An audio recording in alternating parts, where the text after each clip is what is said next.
అసలు వంటకాల ఛానల్ కి స్వాగతం. అందరూ బాగున్నారా? అందరం బాగోవాలని హనుమంతుడిని ప్రార్థిస్తున్నా. ఈ రోజు అయితే మీ ఎదరికి వచ్చేస్తా. ఈ రోజు చూపించిపోయేది మీకు పెచ్చిరేలు అలాగే శనగపప్పు కూర అనమాట. చాలా బాగుంటుందండి. మనం ఇలాగా రకరకాలుగా చేసుకుంటూ ఉంటే అన్ని రకాల టేస్టులు చేసుకుంటూ ఉండాలి. మనకి టేస్ట్లు అయితే సూపర్ గా ఉంటుంది అనమాట.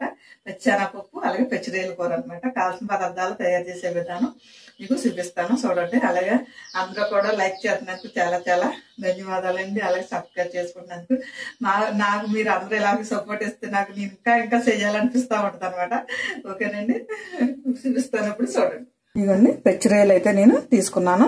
ఈ పెచ్చిరేలు మనకు ఒక 1 కేజీ పెచ్చిరేలు తీసుకురండి. ఈ పెచ్చిరేలకి మనకు ఉల్లిపాయలు ఒక 3 ఉల్లిపాయలు ఒక 3 పచ్చిమిరకాయలు తీసుకున్నాను నేను. మనకి ఇదిగోరండి ఒక 1/2 స్పూన్ పసుపు, తగినంత సాల్ట్, ఒక 3 స్పూన్లు కారం, ఒక 3 స్పూన్లు నూనె, ఒక నిమ్మకాయ, మనకి నిమ్మకాయ, అలాగే శనగపప్పు అనమాట. నేను ఈ గ్లాసుడు శనగపప్పు నానబెట్టుకున్నాను నేను. ఇది పచ్చి శనగపప్పు అనమాట. నీళ్ళలో వేసి నానబెట్టాను అనమాట. ఈ ఉల్లిపాయలు పచ్చిమిరకాయలు మనం తాలింపు పెట్టుకోవడానికి మనకి కరివేపాకు ఎండుమిరకాయలు అనమాట. మసాలా ఇదిగోండి నేను వేసిన ఇవన్నీ అయితే అల్లం, అలాగే వెల్లుల్లిపాయ, లాంగమొగ్గలు, లాలిక్కాయలు, దాల్చిన చెక్క, ఒక పలవల పువ్వు, మనకి గసగసాలు, జీలకర్ర, ధనియాలు, కొంచెం సోంపు. ఓకేనండి, మనం ఇవన్నీ నేను పేస్ట్ చేసి పెట్టాను అనమాట. మనకి కావాల్సిన పదార్థాలు ఇప్పుడు తయారు చేసే విధానం చూపిస్తాను మీకు, చూడండి. మనం శనగపప్పుని ఇప్పుడు ఈ శనగపప్పు ఉంది కదండి, నానబెట్టి ఉంచుకున్నాం కదా. మనకి ఏంటంటే మనం మామూలుగా డైరెక్ట్ గా ఇందులో ఎత్త కొంచెం ఉడుకుతుంది తగ్గిద్ది కాబట్టి ఒక్క విజిల్ వేయించుకుని మనం పక్కన పెట్టుకుందాం.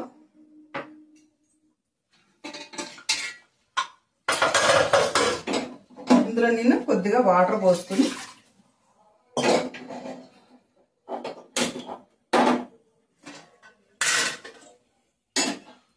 ఇది పప్పు అయితే శుభ్రంగా కడిగేసి నానబెట్టాను. నేను ఇందులో పోసేసుకుంటున్నాను అనమాట.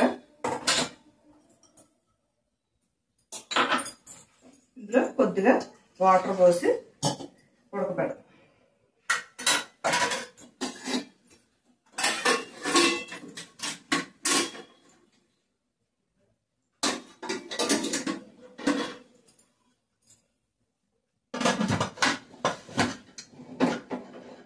ఇది మనకి ఒక విజల్ రానిచ్చి మనం కట్టేద్దాం. తర్వాత ఆవిరిపోయాక అప్పుడు మనం మళ్ళీ రెడీ చేసుకుందాం. ఈ లోపల ఉల్లిపాయలు అవి కట్ చేసేసుకుని మనం ఈ రైలు కూడా అన్ని రెడీ చేసేసుకుని పెట్టేసుకుందాం.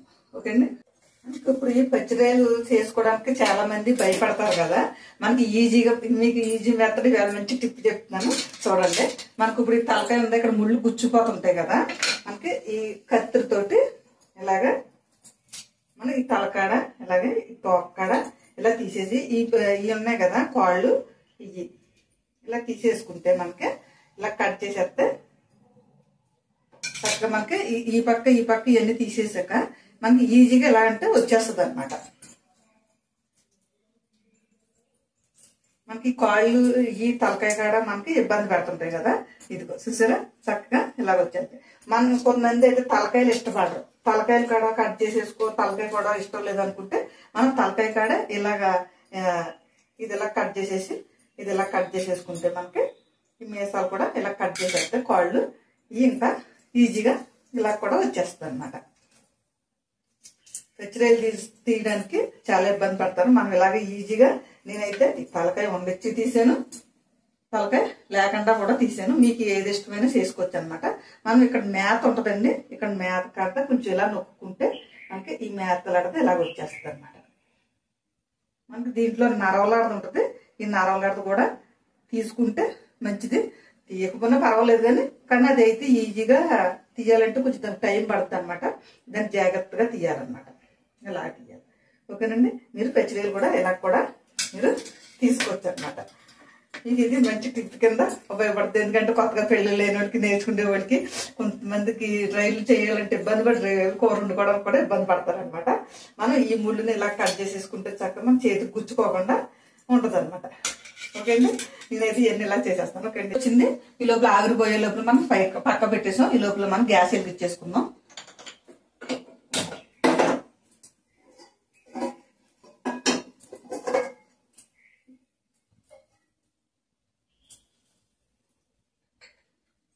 ఇప్పుడు మనం గ్యాస్ వెలిగించుకుని బయట పెట్టేసుకున్నాం కదా, నూనె పోసేసుకుందాం.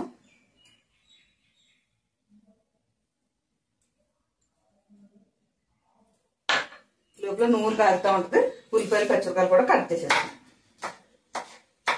మనకు ఉల్లిపాయ కట్ చేసేటప్పుడు బొడ్డుని మనం ముందే ఇలా కట్ చేసుకున్నాం అనుకో చక్కగా ఒక వైపుతో అయిపోద్ది. లేదు మనం ఇలా ఉల్లిపాయలు అన్ని కోసేటంటే అన్నిటికి ఉల్లిపాయ ముక్క బొడ్డు వచ్చేస్తుంది అనమాట. మనం ముందే ఇలా తీసేసుకుంటే ఈ బొడ్డు ఉడకదు అనమాట, బాగోదండి కూరలోని. దాని మీద మనం ఆ బొడ్డుని కట్ చేసుకోవాలి.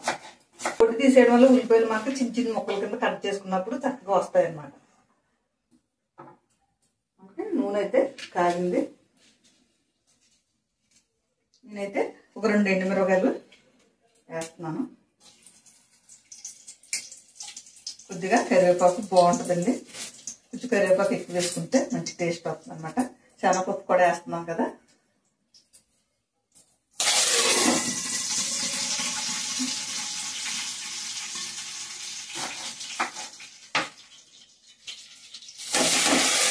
పచ్చిమిరపకాయలు కూడా వేసుకోండి. ఉల్లిపాయలు కూడా కట్ అయిపోయినాయి. ఈసారి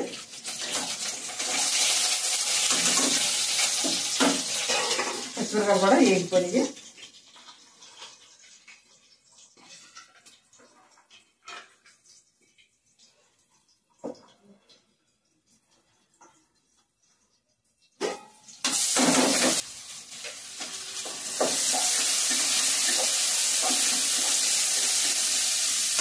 అంతా ఉల్లిపాయలు వేసాం కదా, కొద్దిగా మనం సాల్ట్ వేద్దాం.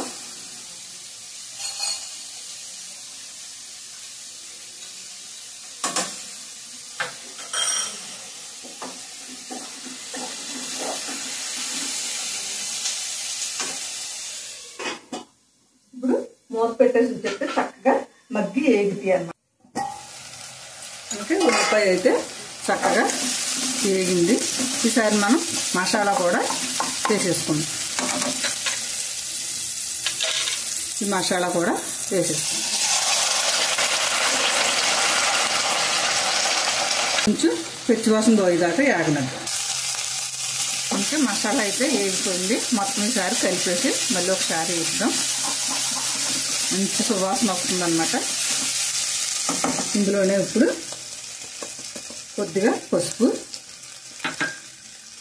అలాగే కారం,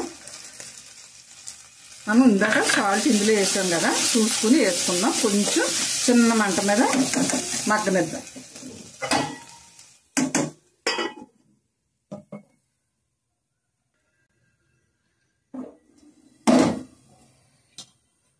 ఇప్పుడు ఈ పచ్చిరొయ్యల్లో కొద్దిగా పసుపు, కొద్దిగా సాల్ట్, చిన్నది నిమ్మచెక్క, కొద్దిగా ఇందులో వాటర్ వస్తుంది అనమాట. ఈ వాటర్ పోయేదాకా కొద్దిసేపు మనం దీన్ని అలాగే ఉంచుతాం.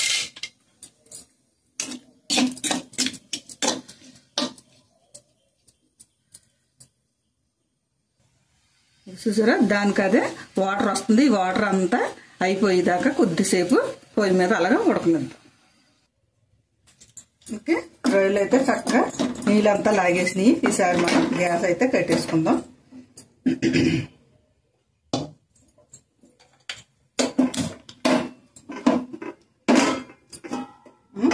ఈ మసాలా అంతా మనకు ఉల్లిపాయ మసాలా మొత్తం అన్ని వేగిపోయినాయి కదా, మనం రొయ్యలు కూడా ఇందులోనే వేసేసుకుందాం.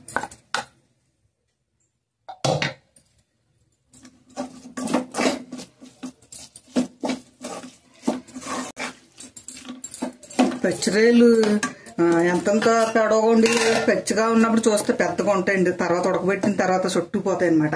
శనగపప్పు కూడా మనం విజిల్ ఏం చేసుకుని ఉంచేసుకున్నాం కదా, ఇందులో కొద్దిగా వాటర్ ఉంది. ఈ వాటర్ తోటే మనం ఇది వేసేద్దాం. ఎందుకంటే తక్కువే ఉంది, అది మనకి అన్ని కలిపి ఉడుకుతుంది అనమాట.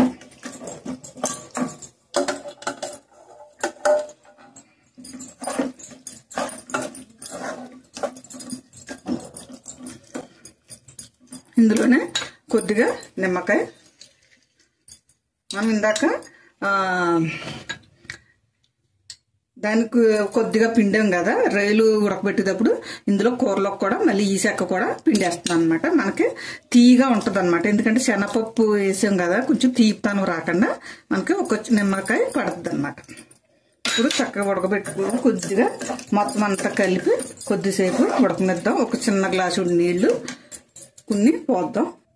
మనకి ఒక చిన్న గ్లాసు నీళ్ళు అయితే నేను పోస్తున్నాను అనమాట. ఎందుకంటే మనకి ఈ రొయ్యల కాయలకి ఉప్పు కారం మసాలా మొత్తం అంతా చక్కగా పడుద్ది అనమాట.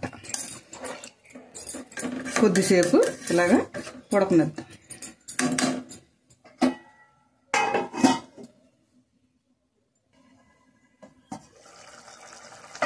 ఇంకా చక్కగా ఉడుకుని చూసారా. ఇప్పుడే మనం కొద్దిగా ఉప్పు చూసుకుందాం.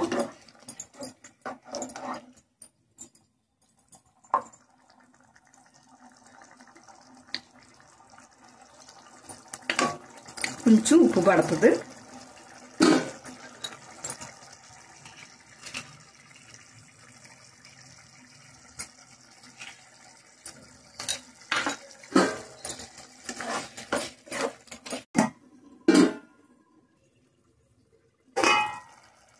చూసారా చక్కగా నూనె అది తేరిపోయింది, చక్కగా ఉడికిపోయింది. ఇప్పుడు మనం పచ్చి కరివేపాకు పైన వేద్దాం అనమాట. అంటే ఎందుకంటే శనగపప్పు కూర కదా, మంచి వాసన వస్తుంది అనమాట. ఈ పచ్చి వాసన చాలా బాగుంటుంది.